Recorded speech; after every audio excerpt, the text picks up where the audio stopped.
Nanatiling wala pang pinipirmahang kontrata si Jonathan Kuminga at isa siya sa mga pinakamahuhusay na manlalaro na available sa merkado ng NBA free agency. Marami ang nagulat ng piliin ng kanyang koponan na huwag i-exercise ang kanilang 24.3 milyong team option para sa susunod na season dahilan upang maging unrestricted free agent siya. Gayunpaman, hindi pa tuluyang isinasantabi ang posibilidad ng muling pagsasama nila ng Atlanta.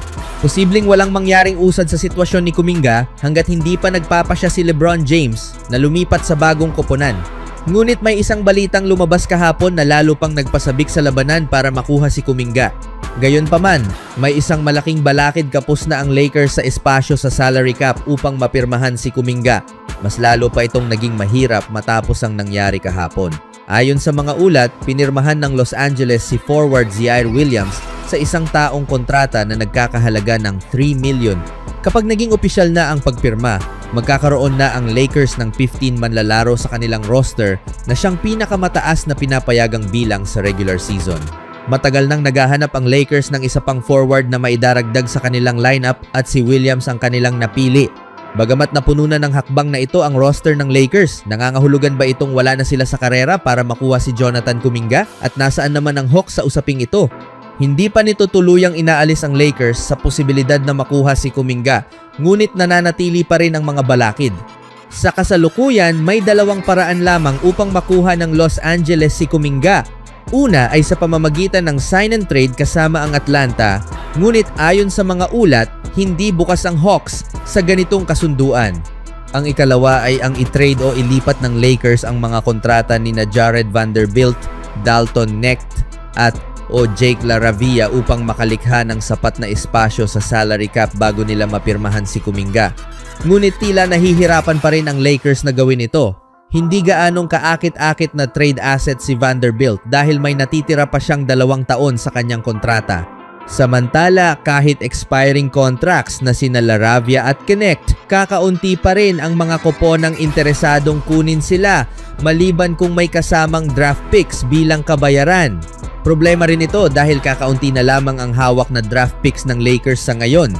Bagamat mahusay ang naging trabaho ng front office ng Hawks sa pagbibigay ng iba't ibang opsyon para sa koponan at pag-iwas sa mga kontratang maituturing na masamang kasunduan, hindi magandang paggamit ng kanilang salary cap ang mahigit 37 million na nakatali kina Buddy Hield, Corey Kispert at Zachary Risacher. Kahit alisin pa si Risacher na mukhang determinado ang Atlanta na panatilihin, hindi pa rin magandang sitwasyon na may 23 milyon na nakalaan kina Hield at Kispert sa susunod na season, lalo na't wala naman sa kanilang dalawa ang naging mahalagang bahagi ng regular na rotation ng Hawks.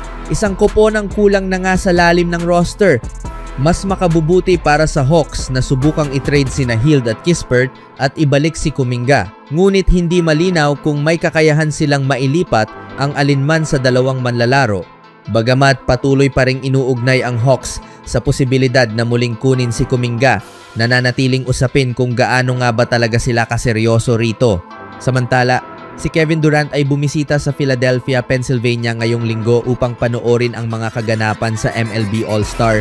Hindi na iwasan ng 37-year-old na former NBA MVP na tanungin tungkol sa dalawang mainit na usapin na umiikot sa Philadelphia 76ers. Ang una, syempre ay tungkol kay Jaylen Brown. Matapos maisagawa ng Sixers ang isa sa pinaka-nakagugulat na trade sa 2026 NBA offseason sa pagkuha kay Jaylen Brown, maraming manlalaro mula sa iba't ibang koponan sa NBA ang nagbahagi ng kanilang opinyon kung paano nila nakikita ang magiging anyo ng Sixers. Ano ang tingin ni Kevin Durant?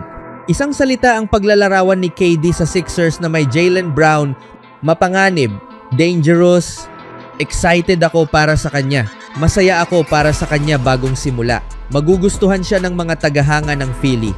Kung iisipin, mahirap isipin noong nakaraang dekada na sasabihin ng isang tao na mamahalin ng mga tagahanga ng Philadelphia si Jaylen Brown. Ngunit tila totoo na agad ang sinabi ni Durant. Nagdadala si Brown ng panibagong mukha sa Sixers. Isang koponang ilang taon nang nahihirapang manatiling malusog ang roster at makamit ang tagumpay sa playoffs. Marami ang nagsasabing ang naging season ni Brown ay karapat-dapat sa antas ng isang MVP candidate. Ngayon, sasama siya sa lineup na kinabibilangan ng 2 beses na All-Star na si Tyrese Maxey, dating MVP na si Joel Embiid, at umuusbong na bituin na si VJ Edgecombe. Sa papel, napakapanganib ng lineup na ito at maaari pa nitong makahikayat sa pinakamalaking free agent sa merkado si LeBron James. Walang maibigay na impormasyon si Kevin Durant tungkol kay LeBron James. Lumilitaw na mas lumaki ang tsansa ng Sixers na mahikayat si LeBron James matapos ang trade para kay Jaylen Brown. Inaasahan ding makatutulong ang presensya ni Tyrese Maxey sa posibilidad na iyon. Gayunpaman, ayon kay Durant, wala ring alam ang mga manlalaro sa NBA tungkol sa magiging desisyon ni LeBron. Kasama siya sa mga walang ideya. Wala talaga akong ideya, sabi ni Durant nang tanungin tungkol sa kanyang prediksyon kay LeBron. Saan man siya mapunta, alam kong mahusay pa rin siyang maglalaro. Ipinakita pa rin niyang marami pa siyang natitira sa edad na 42. Mas gaganda ang anumang koponang mapupuntahan niya dahil sa kanya. Hindi na kailangang ipaliwanag pa ang resume ni James. Maaaring pagdebatehan ng mga tao kung saan siya kabilang sa usapin ng GOAT, ngunit hindi maikakaila ang sukat ng naiambag niya sa laro ng basketball sa nakalipas na 2 dekada. Tulad ng sinabi ni Durant, mahusay pa rin ang ipinapakita ni LeBron dahil kasama ang Los Angeles Lakers noong 2025 to 2026 season, naglaro siya sa 60 games. Nagtala siya ng 51.5% shooting mula sa field at nag-average ng 20.9 points bawat laro. Nagdagdag din siya ng 7.2 assists at 6.1 rebounds per game. Ang Golden State Warriors ay nasangkot sa maraming usap-usapan ngayong off-season, ngunit sa ngayon, karamihan sa kanilang mahahalagang galaw sa roster ay nakatuon lamang sa pagpapanatili ng sarili nilang mga manlalaro. Gayunpaman, kung masusunod ang kagustuhan ng front office, magbabago ito sa lalong madaling panahon dahil seryoso umano ang koponan sa pagsisikap na makuha si LeBron James sa pamamagitan ng free agency. Malapit na magkaibigan si James kina Stephen Curry at Draymond Green at ginagawa umano ng dalawa ang lahat upang mahikayat siyang lumipat sa Golden State kahit si Green mismo ay isa ring free agent sa kasalukuyan. Sa ngayon, wala pang nakaalam kung saang koponan tuluyang mapupunta si James. Ngunit kung pipirma siya sa Warriors, maaari rin itong mahikayat ang isa pang matagal ng kaibigan ni Curry at Green, si Klay Thompson, na subukang bumalik sa dati niyang koponan. Iniulat na interesado si Klay Thompson na makasama si LeBron James. Noong una, nais sana ng Golden State na muling pagsamahin si LeBron James at ang dati niyang kakampi sa Lakers na si Anthony Davis. Ngunit ang kasalukuyang koponan ni Davis, ang Washington Wizards, ay wala umanong balak na i-trade siya. Sa halip, maaaring muling pagsamahin ng Warriors sina Curry, Green at Thompson, ang pangunahing trio na tumulong sa koponan na manalo ng kanilang 4 na pinakahuling kampyonato sa NBA. Bagamat hindi naging masaya si Thompson sa paraan ng kanyang pag-alis sa Warriors, open umano siyang bumalik sa Golden State kung pipirma si LeBron James sa koponan bilang isang free agent.